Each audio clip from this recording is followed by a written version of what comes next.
Vocabulary number 5. These are all words from Practice or How to Fight, which are both poems. So it was a little interesting sometimes. Writing the sentences was a little strange. I kind of had to cut down parts, just so you know. All right, the first word is strategy. It's a plan meant to achieve a specific goal. So it's like, how am I going to get there? What's my strategy? So in the poem, it says, Coach says a winning strategy is about quick responses. It's the gist of how it was used. So yes, there's oftentimes strategy is talked about in sports. How can the team win? What is their strategy? But it also could be, what is your strategy for making new friends? Okay, that's your goal. How are you going to get there? Your strategy for being better at your instrument. Your strategy for making sure to get your work done. Lots of different things we can have strategies for. Drills. Multi-meaning word. You might be thinking like vroom, vroom, the tool. But not how it's used, because in the story it says, he has us do footwork drills followed by wind sprints. So then I have to make sure, ooh, that's not talking about the tool. That's talking about a learning or training method in which an action is repeated over and over, was sort of the official definition. So it's just like doing something over and over to get better at it. If you've ever played a sport, you've definitely run drills in practice.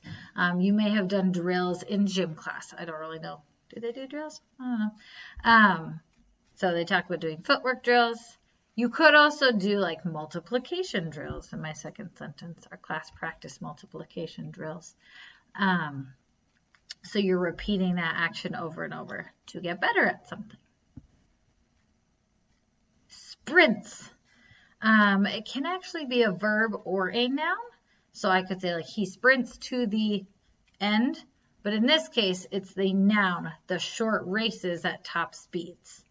So the sprints go from the baseline to half court, or the coach told us to do several sprints. So just very similar, right? I sprint while I'm running the sprint. It's something I do, and it's like the race is called a sprint. In the story again, the noun form is used. The pages are there if you ever want to go look at them. Wield. Wield's kind of a cool word. Rhymes with yield.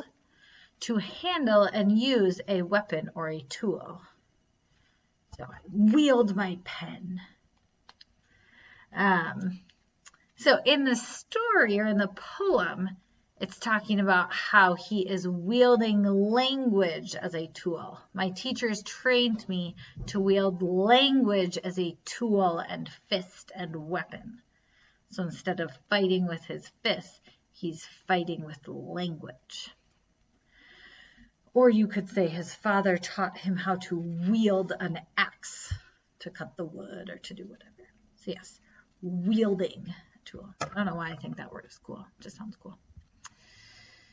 All right, slip. You might be thinking, slip on the floor, slip on the ice. Yes, and also has another meaning. It can be like to make a mistake. So in the poem, talks about one by one the children would slip on syllables until there were only a few left. So they would make mistakes while they were spelling. They would slip on those syllables. It has some nice alliteration. Slip on syllables. You could say he slipped on the math test.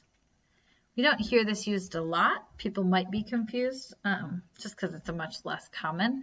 But sometimes in poems, they use words in interesting ways.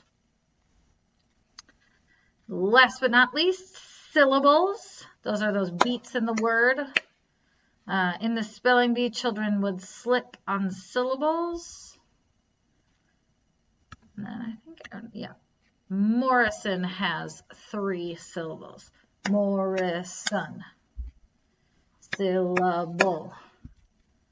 You could say pencil has 2 syllables.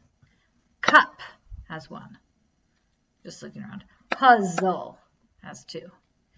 Harry Potter has 4 in total. So just those beats are called syllables. All right, let me know if you have questions. Make sure you wrote down the definitions so that you can write your sentences on your exit slip. And just practicing using more of these words. Bonus points if you use them while you're talking to your friends. All right, good luck.